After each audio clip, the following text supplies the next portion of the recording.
Really? Chili. Really? Really? Chili. Really? Chili. Really? Chili. Really?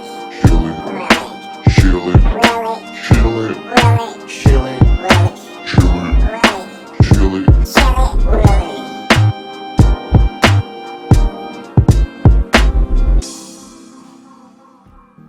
Let's build something. Okay, so today we are going to assemble a 1.9 beadlock RC crawler wheel. And this is my normal pace. This footage is not sped up at all. This is kind of daily. How I behave, how I am, how I feel inside. I sleep like this too. I'm just kidding. This is sped up. So there are a lot of little pieces to putting together one of these RC crawler wheels that you see in these videos. And I believe from start to finish, this took over 15 minutes per wheel. Sometimes I do not do all 4 wheels in one sitting. I'll take a break, eat a sandwich, go for a walk, play with a different crawler that's running. And there's other times where a few days might go by. I might put together a wheel and tire on Sunday, and then I don't do a second one until Tuesday or Wednesday. So it just depends on what kind of mood I'm in and what the goal is. I do like to take my time with products like this because there's so much going on. You have a lot of the time multiple components. So I have a square piece of rug carpet that is kind of my tabletop, and that'll keep things from rolling away. It's also a dark color so I can see stuff, but there's kind of gray lines going across the rug if you look closely, and that gives me sometimes a unit of measure to reference if I have to separate things from each other, and or it just helps me to kind of like use it as a little bit of a grid. You know, I kind of can position things so that it's either within my direct vision and priority, or it's kind of on, you know, the outskirts of the, you know, cut piece of carpet there, and which means I don't need it anytime soon. But here is, you know, the beginnings of, you know, what's going to be an awesome wheel and tire combo. Now, I've always been fascinated by this, you know, type of technology, because if you really think about it, how many people played a role in the development of just that tire, the wheel, the tools that I'm using? Where'd that carpet come from? How about the shirt that I'm wearing, the glasses that I have on that correct my vision so that I can see these tiny little screws and, you know, be well aware of what I'm doing and holding. And though my brain always knows where my fingertips are, there's still a method to the madness, where I set everything down, how far I have to reach to pick it back up. Assembly is awesome. So for those of you that, for example, love building Legos, this is what I'm talking about. It's that process of hand-eye coordination, patience, and an emotional drive. A lot of the time I go into assembly mode or disassembly mode because I'm just tired of feeling the way I am at the moment, and I want to do something. I want to be busy or distracted even from whatever thoughts, you know, that are consuming my energy that I'm not, you know, meshing well with. This can kind of take me out of that place and put me somewhere different. You get an instant result. That's what's really nice. Check that out. I mean, we're ready to roll. Well, that one is, at least. Yeah, and there was other components that I had to get going as well. Like here is an axle assembly. This took a while to build. You got the transmission, the motor, suspension, you know, the shocks. So this was a full day project, and it, without question, as you can see now here, was well worth it. This is the Axial SCX10 Pro, and it started as a kit, so you have to build this bad boy. And this rock is one that was on the side of the road outside of an apartment complex. I love urban crawling. You can just be creative. It's not always rocks that I'll find too. Sometimes I find tree stumps or just landscaping in general. And there you go. Who put that rock there?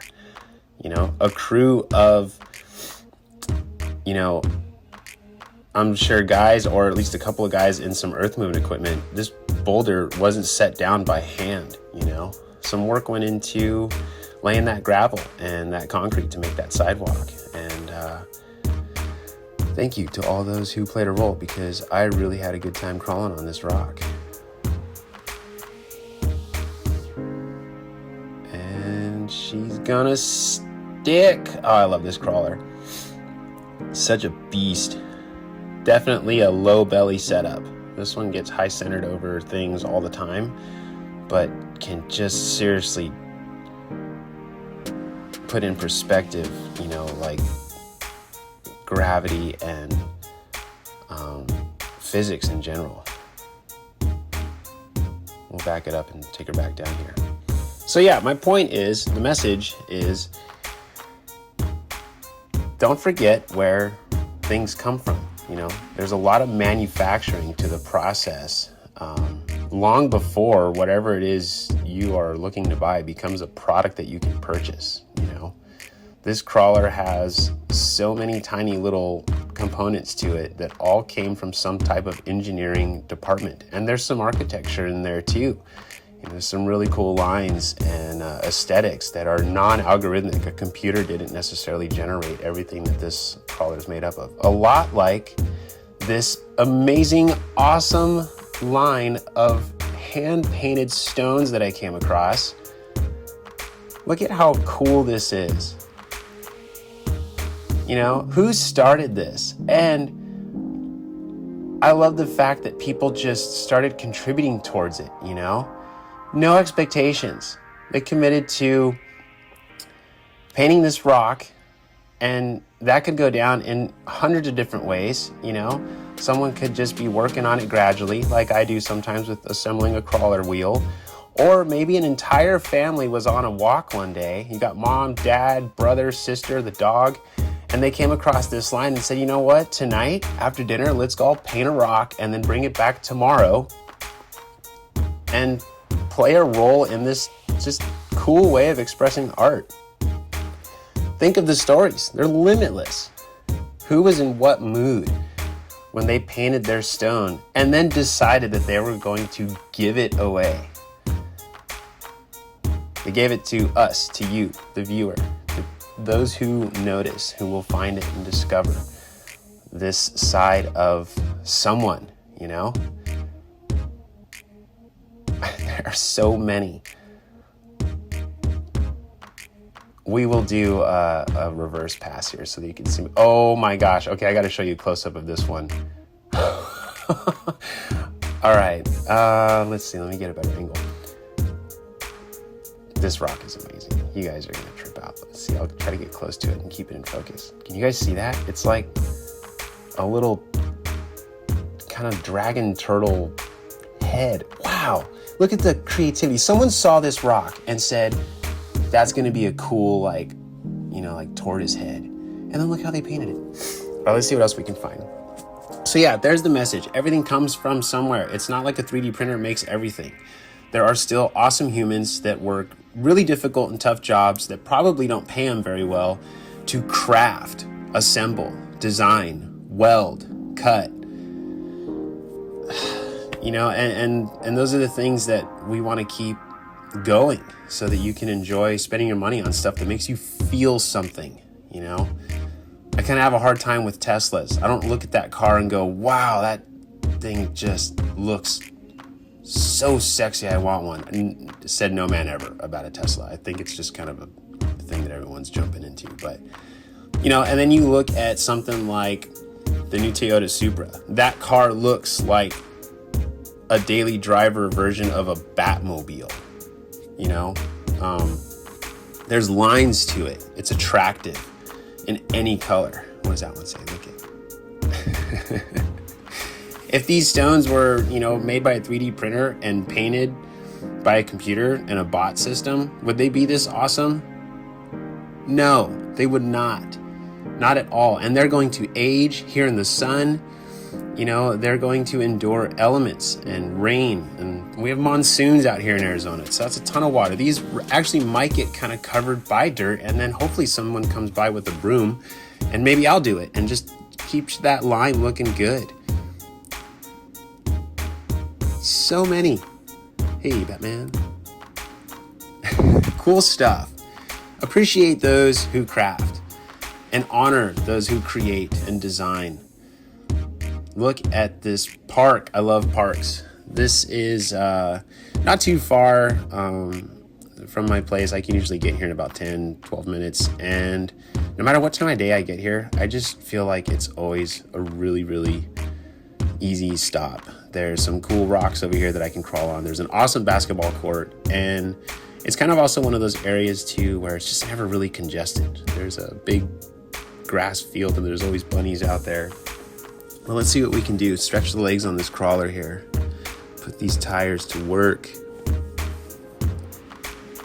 So if you've noticed, sometimes the images will come out of focus for a second here, just like that, and then it'll come back really super sharp and clear. This is the cinematic mode in the new phone I've been playing with, the iPhone 14 Pro Max, and I can't get enough of the settings on this one.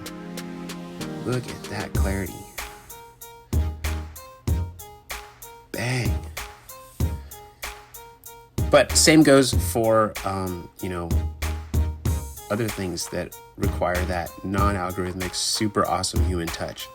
People who cook, people who work in the food industry in general, they're honoring a totally different scale of rules and guidelines to make sure that food comes out, even if it's fast food. Ever notice how many fast food places have like half a dozen people flying around the kitchen? Yes, that stuff's made of totally different ingredients than what your mom's making at home, chopping and warming up the kitchen, but there's still a lot of sensitivity there. Cleanliness, temperature, promptness, they have to make that stuff super fast or else everyone in the drive-thru gets piled up and, irritated with each other. So a lot of patience is required too. What can we do here? Let's just kind of driver's side that front tire on the lip and drag her across. Yeah.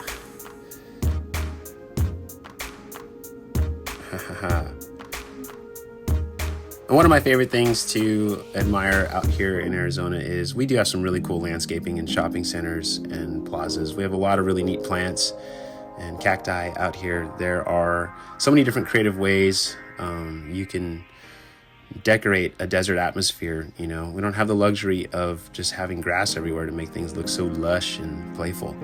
So a lot of time we have to kind of get used to appreciating the softness from the roughness of our landscape.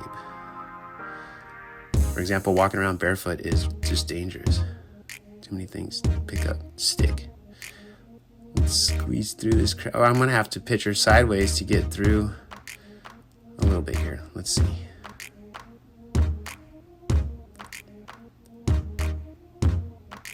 Ha! Yeah, that's what's up. So what do you guys do that you feel contributes to, the topic that we're covering here? Is anyone into some type of crafting that seems to be almost like that dying breed kind of thing? I took sewing classes a couple years ago, and I realized that sewing is just cool. You can fix your favorite clothes when the zipper fails, or you have a tear in some jeans that just fit you really well and you don't want to give up on them yet. I think people who sew and practice that and have really learned to do it well are just amazing. That's such a cool craft. All right, let's see what we got here. This is a different park, and I have found a couple of boulders that I really like at this one. What's even more entertaining at this park is that at night it's really well lit. So I've got some more footage coming later on with a different crawler, and we're gonna hit this place in the dark. It's very dramatic and just awesome. Let's see what we can do here. We need a little bit of bite on the front end. There we go. We're gonna finesse our way over. We're gonna lose that passenger side rear tire, but I think our front end will stay pinned down.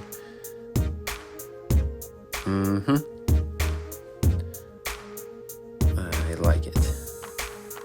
Painting the body for this crawler was a lot of fun. These were actually colors that I had never really planned on using together, but I try to not throw away any paint, so I will use the cans until they are pretty much dry firing. And this one came out pretty cool. All right, there's a really neat line right over here. Let me show you from this angle better. Okay. And we're in. Okay. Oh, she's just gonna kind of grip right there on the passenger side front. I think we'll be in the clear. Ha ha ha. That's a win. This was a really cool day. There was some softball coaching going on over on the diamond there to the right. And there was some... Let's go over here. There were some players out on the basketball court. It looked like there's a good pickup game going. And a lot of people walking dogs, riding electric scooters and electric bikes. Those have become super popular. All right, what is in my tire? All right, I'm distracted. Hang on. Get out of there. Okay. This line's really cool. We kind of have to like twist almost up and over. So yeah, urban crawling has become a little bit popular for me as of recently, because the spot out in the desert that I really like to go to that is within a close driving distance has some crazy tall grass right now, and just it is snake season, so I do not feel like dealing with a rattlesnake strike. So we're gonna let that area clear out a little bit. All right, now check out this next line. This one's really cool. So my approach to the urban crawl, kind of way of playing with an RC car is I'll just keep a crawler in the car with me at all times, and extra batteries, a handful of tools, and keep my eyes open while I'm driving. I might kind of daydream a little bit and, get lost in a part of town that I've never really seen because I'm just looking for more boulders to play on. Yeah, that one's fun. All right, let's come back over. This is a neat little line too. Let's see here. We're gonna slither over, and then I think I gotta call it a day. Time for me to go to work. All right, playtime's over. Thanks, guys.